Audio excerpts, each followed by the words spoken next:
Hello, everyone, and welcome back to Nothing But Net, where we talk all things and everything basketball.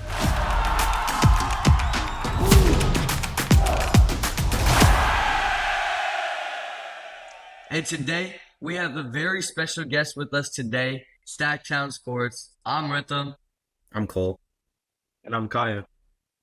and today we're just going to be talking about Kings offseason moves, rumors, and all that stuff. So, whenever y'all are ready, we can get started. Thank you for coming on our show. Yeah, thanks for having me, guys. Appreciate the invite. Yeah, no problem. And we'll just start off with Sports Illustrated. And Sports Illustrated, they had a list of rumored Kings trades, and the first one that they came up with was the Kings received Herb Jones, and the Pelicans received Malik Monk, the 2027 Kings first round pick, and the 2025 Kings second round pick. So what do we think about that, guys? I think it's a better trade for the Pelicans than it is for the Kings. Just because Malik Monk can fit. I feel like he fits better as a six man next to like CJ McCollum, Brandon Ingram, and Zion. Yeah, well, Brenden Nunes got traded to the Raptors, though, right? So, Oh, yeah, right. yeah, Right. but like DeJounte Murray, yeah. But I don't really like the Kings giving up an unprotected first round pick for a guy in Herb Jones who wasn't highly drafted, and is more of a role player. But he's fits everything that we need, which is like a defensive specialist. So I would not be mad at acquiring Herb Jones, definitely. Right. But I don't know. I don't really like this trade either because, what you said with them of like the Kings giving up a first round pick for 2027 when they could very well be in a rebuild and might want that pick. Also, I just don't really feel like Herb Jones, while he would be a good player like as a defensive specialist, I don't really feel like the Kings should be trading away Malik Monk for that because right now the Kings need like a starting point guard more than anything else. So I'd rather trade away Malik Monk to get that rather than Herbert Jones potentially. Yeah, I think that's a good point for sure. I mean, like Malik is one of your most valuable pieces, probably, just when you look at contracts and obviously what they're able to do. I think Herb Jones is really good and a guy that would make a lot of sense on the Kings, but Malik in the first, probably a little too much in my mind. Exactly. Yeah, 100%. I agree with that as well. You had a trade that you wanted to bring up, right? Well, yeah, that was the second one by Sports Illustrated. It was the Kings to get Terry Rozier and Jaime Jaquez, and the Heat received DeMar DeRozan. Well, I in don't my know about opinion, this one. I think DeMar's been rumored to the Heat since like the beginning of time. Like I feel like that's just always like a destination that he's wanted to go to if he were to ask out of wherever he wanted to go to. Terry Rozier, they traded for him last season, I believe. They gave up Kyle Lowry and some draft capital, but he hasn't really turned out. For what he was on the Hornets to what he is on the Heat, it's kind of been like a downgrade. So I wouldn't really want it to pick him up, but Jaime Jaquez is definitely a guy with a lot of young potential. We saw him, especially at the beginning of his rookie season, how he just like came out the gate and excelled. So I wouldn't be mad at acquiring Jaime Jaquez. I think that would be a great piece to put next to Keon and Keegan in our young core. But I think we could get more for DeMar, especially after the Desmond Bane trade kind of inflated everyone's stock. So I think we could get more for DeMar. Yeah, I mean, I think that, Terry and Jaime, both guys that had down years last year, but there's something there. I really liked Terry back on the Celtics, and I know we're far removed from that now, but $26 million for 1 year is really, but it's expiring, I guess, is how you could justify that a little bit. But Jaime obviously being the piece there, I don't hate it. I think I agree with you. They could probably get more for DeMar, but if that's how you retooled it, I think I could talk myself into that one. Do you know, based on any of the trades that we've seen, like there are any specifics that Scott Perry is interested in out of the players that we've named, or he's kind of just playing it cool for now?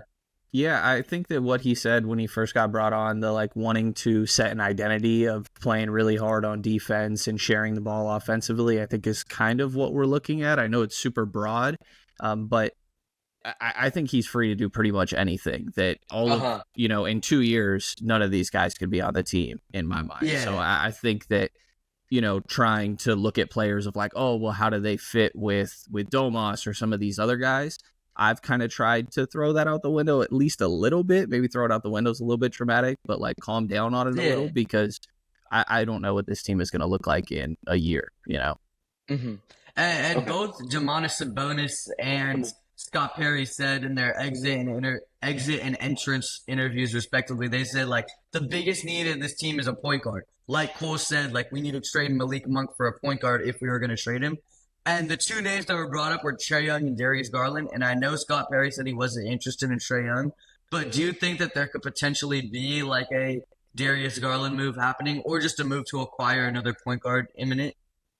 Yeah, I think, like you mentioned, the Scott Perry did kind of shut down the Trae Young thing a little bit. It doesn't necessarily mean you couldn't revisit the conversation at some point, but I don't think he really fits that identity. And it's probably a little bit more short term. Not that you couldn't turn it around quick, but maybe you want to go a little bit younger. And like, I think Garland, you say the similar stuff for. Any worries you have about Trae, probably pretty similar for Garland, even though he holds the ball a little bit less than Trae probably does.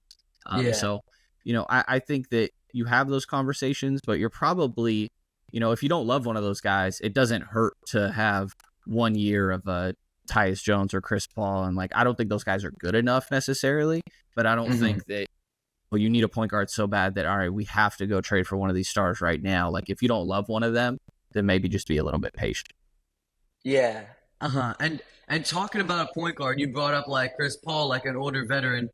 Other trade that Sports Illustrated brought up was trading DeMar DeRozan and Devin Carter to bring in Drew Holiday, because the Celtics are in the second apron. They need to move on from either Drew Holiday or Porzingis, because they're not going to win with this team anymore because of the contract. So what do you think about bringing in a Drew Holiday? I'm asking this to all you guys. Like, what do you guys think about bringing in a Drew Holiday type of guy to be there for 1 year? I know the money's bad. Like me personally, I think that the money's bad, and it's not worth giving up your lottery pick from last year and Devin Carter to bring in. But what do y'all think? I personally think it's a good move, but I feel like what we want and what Zach wants is a point guard who can fill the role of a Malik Monk or a better Malik Monk or a De'Aaron Fox. And I feel like Drew Holiday, he can score, he can work off ball, but his defensive game is his main attribute. And the Kings need that, but they don't need that as much as they need a scorer or a clutch player.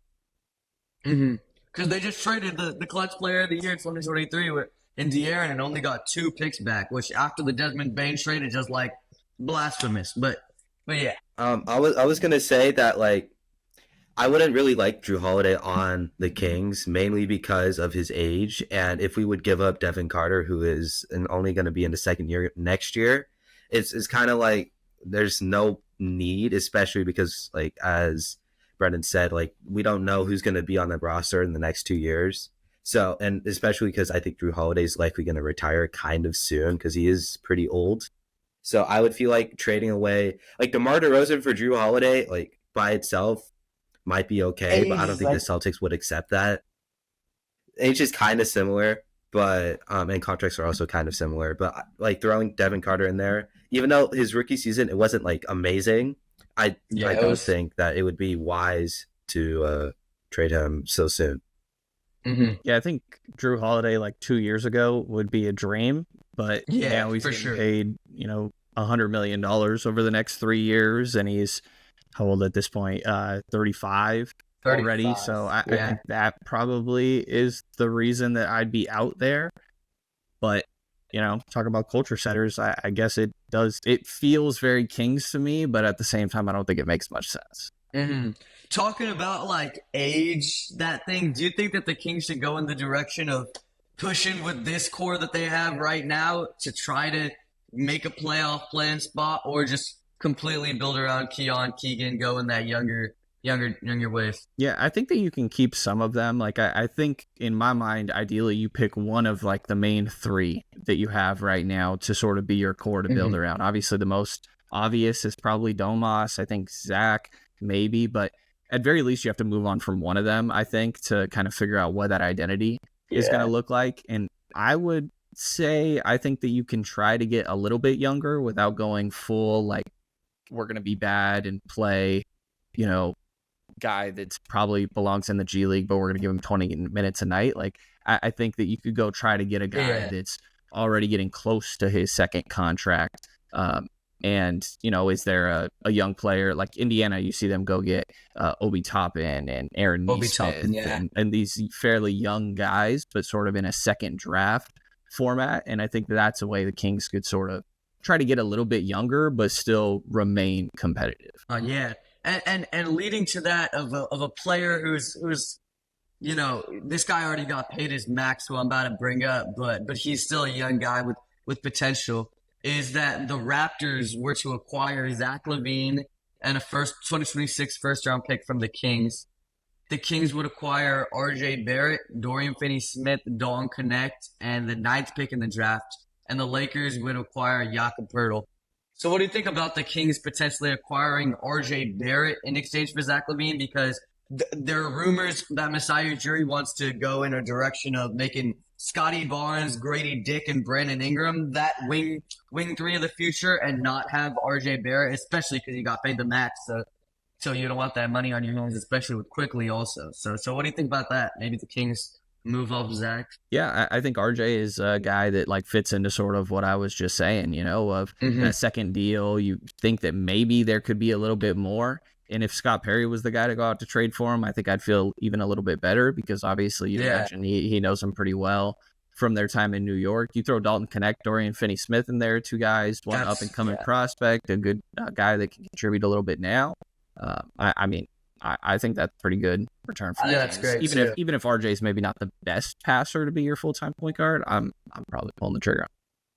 Yeah, right. But I don't think we would, just because of the fact that Vivek Ranadive has some crazy love relationship with Zach LaVine, that he would choose acquiring him over getting Stephon Castle and more draft capital in the De'Aaron trade.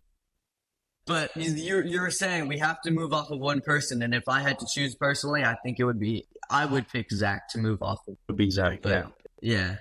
Especially because I would kind of like to maybe keep DeRozan around just for a little bit, and not because I know he's making a lot of money, I know he's older, but just because of the fact that he's the first all-star caliber player to Hall of Fame caliber player to sign in Sacramento for a long time. And if we just trade him away after 1 year, that's kind of showing to future free agents it's kind of a disrespectful sign. I don't know. I kind of want to keep him around just to show that Sacramento isn't a hostile place to sign with. You know what I mean? Something like that. Yeah, I think that definitely makes sense. You know, you want to kind of show to agents that, hey, you know, the guy that, like you're saying, biggest free agent, regretting signing here is probably not the greatest look. Yeah, that's not the best look. Yeah. Cool. You had a trade you wanted to bring up, right? Yeah. So, a trade that I was going to bring up is the Celtics trading away Porzingis and a second round pick for DeMar. I kind of think the Kings they may do this if they decide to move away from Domantas Sabonis. But I don't really see the Kings potentially doing this, because as you said, DeMar, it would be kind of weird to just move away from DeMar after 1 year. Also, I don't really feel like the return is as much with Drew Holiday coming for DeRozan and Devin Carter. I would like more of a return for DeMar. And while Porzingis is good, recently he hasn't really played that much because of a sickness, I believe. Mm-hmm. Yeah, for me, it's just the fact that like you said, we have to move off Sabonis, because I don't think you could play the two of them together. We saw what it's like to have Domantas Sabonis play the 4 with the tall shot blocking defensive center and who can shoot. I feel like we've seen that story before, but I think, me personally, I would definitely it's the same story with Drew Holiday. He's making a lot of money, and it's kind of a lateral move in my opinion. So I wouldn't. If we were to trade DeMar, I think we could get a lot more off of that. Definitely. Yeah, I think it's definitely about what else would be out there, I guess. I don't.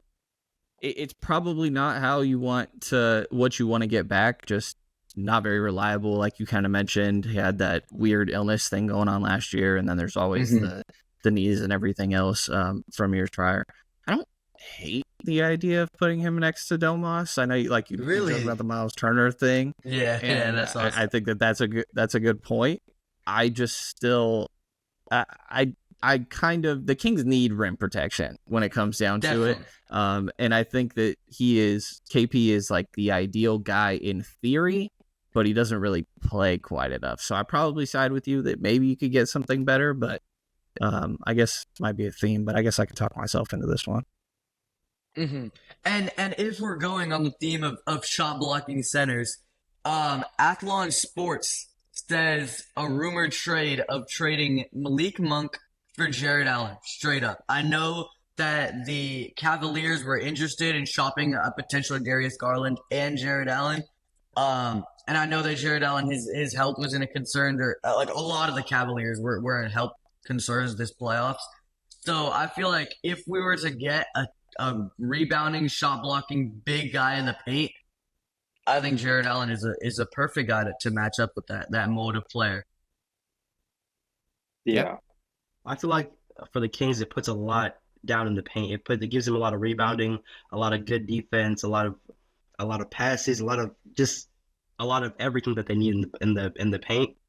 But I also feel like the Cavs really lose this trade. I feel like we already have a great 6-man. Yeah, we already I think they could maybe I feel like they could maybe transition Evan Mobley to playing the 5, especially because I'm not saying that Twin Tower lineup has not worked, because they were the one seed and they won 60+ games last year. So I'm definitely not trying to disrespect them on that regard. But I'm just saying, like, maybe they could move over Evan Mobley to the 5 and have DeAndre Hunter play some small ball 4 or something like that. Something like that, yeah. Exactly. Yeah, I But think what do we think for about the the Cavs, loss? a lot of like, my bad. You go. Sorry. You're good. I think for the Cavs, a lot of the talk with like Allen and Garland is just because they're trying to get out of the luxury tax, really, and so I think Jared Allen's a guy that makes a lot of sense for the Kings, but in just a vacuum, like next to Domas, I don't really know how that would work in my mind. So it's one of those where, like, if you have another move lined up to move off of Domas, then I think I like it a lot. Right. Mm-hmm. Do you I feel like the Kings lose a lot of their scoring within their bench. Mm-hmm. I feel like Malik Monk is most of the bench's scoring. Yeah. Do you think that Scott Perry is looking for a big to complement Sabonis, or maybe a replacement for Sabonis, or is he even shopping for bigs or stuff like that? I think that definitely exploring the market on pretty much everything. I think more than pretty much, like everything. Domas, wherever that may be, just fielding calls. Like if teams are interested, and Domas is a very unique player where I think some teams are going to love him, other teams not so much on the other side. So I think if you get the right phone call that Scott Perry's picking up anything at this point, I wouldn't think that they're necessarily searching for a center, but it could change quickly if something came up for Domas. But you also have Valanciunas already sitting right there for what it's worth. Right. My bad. I just disconnected. We have one from Yahoo Sports. The Kings received Mark Williams and Josh Ogoki, and the Hornets received Keegan Murray. I wouldn't do that. I want to keep Keegan no matter what. Yeah. I think that you definitely would have to get more for Keegan. But like I said earlier, I think anybody's on the table. Like I think if it is the right deal, that Keegan definitely could get moved. He was somebody that was really close with De'Aaron. I don't think he loved the whole way that situation went down. And so whatever his feelings about the organization are worth, because he's got a lot of team control still, the Kings do with him. But this isn't the same general manager that drafted him. So might be a little bit more willing to trade him, but I definitely think it would have to be more than that, though. Yeah. Also, like for Keegan Murray, but you can go. Oh, especially because the fact that going into the 2022 draft, the Kings were like they had a plan in mind. Montembeau had a plan in mind. Like, we're gonna try to win now. So they took the most win now player in that 4th slot, which is Keegan Murray, over a guy like Jaden Ivey. And I feel like that he's an older player because of that. So he's 24 years old. He had a great second year. He went from 12 points to 15 points, and then went kind of down to 12 points in kind of like a junior slump. So I feel like he was meant to complement that original Beam Team roster. But I still think from what we've seen, he's still an elite defender. He's an elite shooter. If Keegan can get like 20 plus shots a game, next year, then I would definitely I think he could definitely boost to what we see him as the 4th overall pick. So I wouldn't move on from him right now. But Cole, Yeah. you were saying? I was gonna say that like with Keegan Murray, for me, I think that right now we should give him a few more years because it's not like he's a really young prospect because he is 25, but he is only entering his 3rd year. So I would say like give it another 2 years and then see like how he has progressed, and if he hasn't progressed much, then maybe you can look at trading him. But obviously his stock might have gone down compared to this year if he hasn't progressed much in the last like 2-3 years. So I would say like again, like what Brenden said, if the deal is right, you can move off from him. But if not, then I would just keep him around for a little while to see how he progresses. I think, in my opinion, you have two 25-year-old elite perimeter defenders in Keon Ellis and Keegan Murray. I would just like to give them lifetime contracts. I don't think, I mean, that's obviously a joke, but I don't think that we're going to be in a position to be a top seed in the West next season. So I think we definitely should experiment with what it's like to give both of them number 1 and number 2 option touches and see what they can do with the ball. If they don't pan out, that's completely fine. You bottom out and get a top pick. But I think you can definitely let them experiment this season. You know what I mean? Yeah, I think with Keegan especially, there's more there. What he put up 48 against Utah or whatever it was. Yeah. There's more there. And last 2 years, he got asked to do a lot defensively, which I think took away from some of his offense, and just let him get more touches. He was the 4th, 5th option on the team last year. Yeah. There's more there, and there's only so many guys on the team. It's probably just Keegan and Keon, like you mentioned, maybe Devin, I guess, where you're like, oh, I think that there's more to this.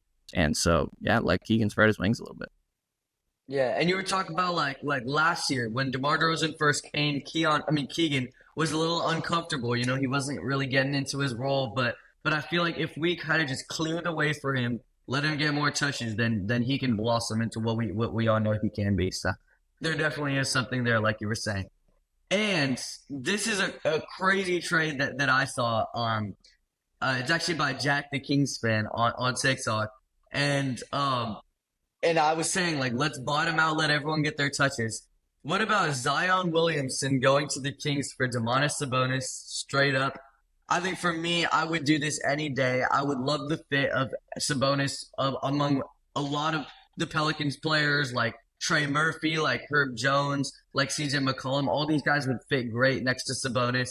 And then Zion, he comes in. Best case scenario, he's the 27-point per game scorer, the all-star guy that we've seen him be countless times. Worst case scenario, he gets a hamstring injury again. He misses time. The Kings bottom out. Keegan and Keon develop, and we get a top 5 pick. So I think this would be a great move for Scott Perry to make. But what do y'all think? I feel like it's a good move too. I just feel like on the King side of things, it could be a risky move because Zion Williamson, he's a great player. He can do a lot. He's a scorer. He's MVP level, right? He could be MVP level potentially, but I feel like he's just too much of a gamble because I feel like he's not consistently healthy. He's just not. I feel like he won't fit Kings culture as well as Sabonis did. Really? Honestly, I think that well, I like the idea of getting Zion. I just don't think the front office is really ready to go into a rebuild and take a risk on a player like Zion, where, like you said, if he goes down, then you're likely going to be a bottom 5 team like the Pelicans were this year. But I could see it happening. I just don't really like the idea of the Kings going to rebuild now, especially because, as I said earlier, Keegan Murray isn't the youngest player in the world. And while I would like to see him and Keon develop, I don't think that getting Zion and bottoming out and getting top 5 pick is really the best way to do that, especially because we still have DeMar and Zach on the team. And I think you would have to trade them away as well in order to truly go into a rebuild. I think I saw something the other day about the Pelicans being one of the teams interested in Domas. I'm forgetting who said it, but it's funny because this exact trade, the Domas for Zion thing, is something that we've kind of, me and a couple of the other media guys, Chris Biederman specifically, has been pitching this to us for like 2 years at least. And it's very, it's a split room for the most part, but I tend to side with yes. I don't think it feels like something they would do, but I think I agree with a lot of what you guys said. Like there's definitely a lot of risk involved. But I don't think this team right now has anywhere close to that ceiling, and they definitely don't have a number one player, and that's the hardest thing to get. And while Zion could be just totally unavailable to you, he also could be your number one. So personally, I'm taking that risk. I'm also, I'm one of the ones that sides on having a little bit more questions with how Domas works in the playoffs. But I know a lot of people are split on it, but I tend to think that it's something that I would do. And what do you think about, like, has Scott Perry given any indication of the direction that the Kings want to go in? Do they want to completely blow it up, enter a rebuild phase, or do they kind of want to tread waters a little bit, which is what we did this past season, make the play-in, and that's a successful season, which for me isn't. But what do you think? New GM, new management, has he given any indication like that? Yeah, I think just from kind of reading tea leaves, I guess, I think that it's a blow it up but remain competitive, which I know those are kind of counteractive there, but I think it's some of the stuff we've been talking about, like just trying to flip these into other things that fit better, I guess. One of those guys on the top of the roster, whatever these draft picks that, Monty left him with a decent amount of draft capital there as well from the De'Aaron trade. Probably could have been more, but what they have is nothing to laugh at, I guess. So I think that they're going to reset a lot of this, but not try to just like rebuild through the draft necessarily. That it's going to be, let's try to reset it and remain somewhat competitive where we're at right now. As Scott Perry's given like heavy, like this is something that I've seen a lot. He's given heavy indication he wants to trade it to the first round of this year. Do you think that there are any players that he's like? You think he would trade there are any players available that he would willing to give up, or he would just trade future draft capital, or there's anyone any pick that he's currently targeting that he wants to get, or any player that he wants to draft in the first round, stuff like that? Yeah, no exact reporting on my end, but just kind of from looking at some of these guys, the one that's probably caught my eye the most, I would say, is Jason Richardson's son at Michigan State. I think, freshman and a guy that would take a little bit of time, I think, but he also played super composed. I think that there's, being at 19, there's obviously more upside there. And the playmaking, I think, has left more to be desired, but there's also been flashes. I personally like taking an upside swing. Those are typically the guys that I think catch my eye a lot. So that's why I could lean in that direction. But even if you went a little bit further, there's a wide variety, obviously, in this first round of where guys may go. But, college basketball guys are going to know Walter Clayton Jr. I don't love it, but I think it's a guy that you could see for sure. But it doesn't have to necessarily be a point guard. Like the Duke center is going to be pretty high up in the draft. But a guy that Malak. Yeah, thank you for the pronunciation help there.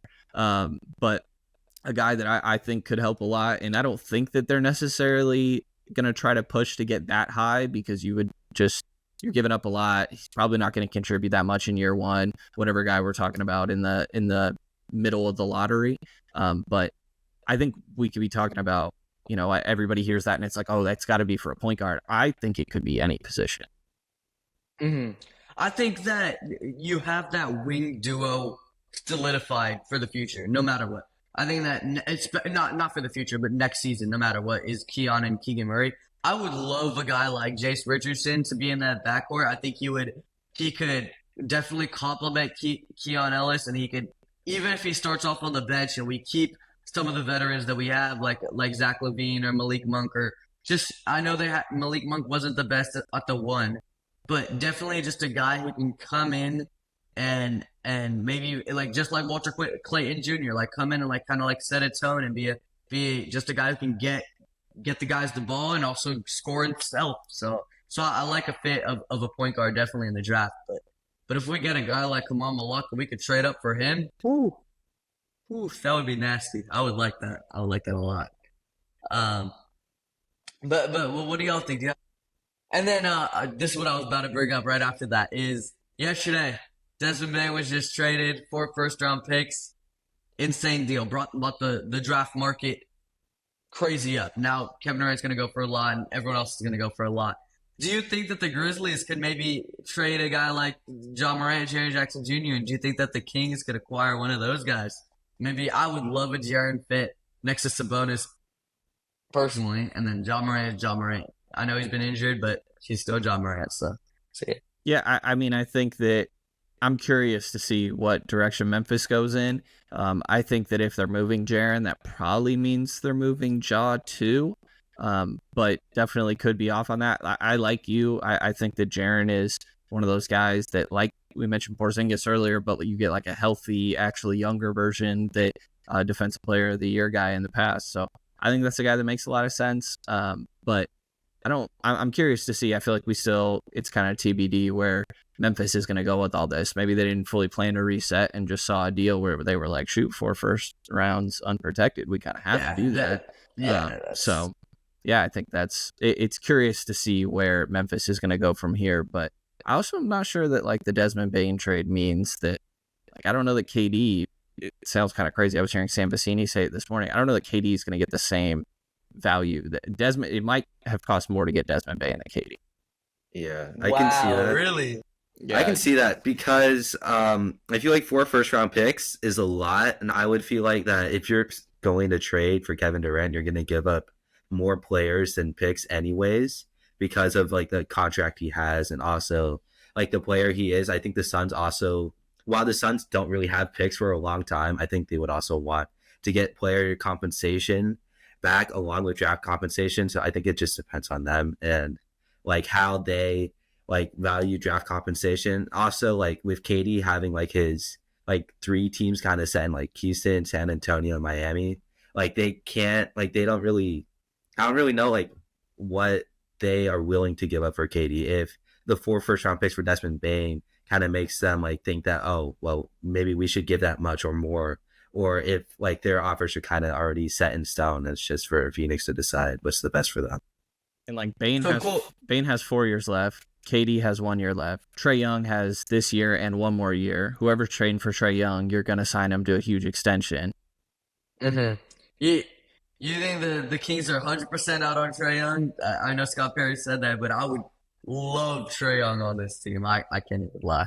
I think that was just like a no to the current offer, and like let's just shelf it. And they definitely could come back around to it. That could be the Kings realizing, hey, I don't love what else is out there, or it could be Atlanta deciding the same thing, that maybe the Kings offer is the best. But I would say shelved for now, not necessarily completely off the radar, but it tells you a little bit about how Perry probably feels about Trae. Yeah, and I heard a source say that like Vivek Ranadive isn't really interested in kind of making major changes to this Kings roster. Is that like have any validity? You think he really doesn't want to make major changes? Because me personally, I would want to make major changes, but I think that he definitely wants to remain competitive and not bottom out. He being Vivek, right? But I also think he trusts Scott enough that Scott has actual free reign right now to do pretty much whatever he wants. And I think that for what it's worth, that Monty did too at the beginning. I think it's fairly normal for a GM at the beginning to have their owner on their side, and that could slowly change over time. But I think right now that I don't think Perry has free reigns to go like, oh, let's just scrap everything and just go try to get draft assets and we're tanking for the number 1 pick. Like, I think that's off the table. Yeah.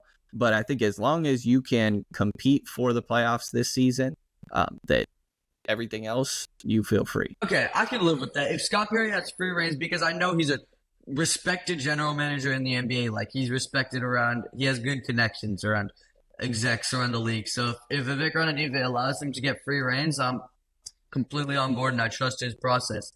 But going back to that Kevin Durant trade, I know both of y'all brought up that Kevin Durant might go for less draft capital, and when I say both of y'all, I mean Cole as well. Do you guys think that the Suns would accept like a lower offer of draft capital and more like rotational players to try to keep competing for the playoffs? Or maybe just completely bottom out and also trade Booker and also No, I know they're definitely trying to trade Beal, but he has a no trade clause, so they can't do that. But something like that where they would accept more rotational players instead of draft picks or something.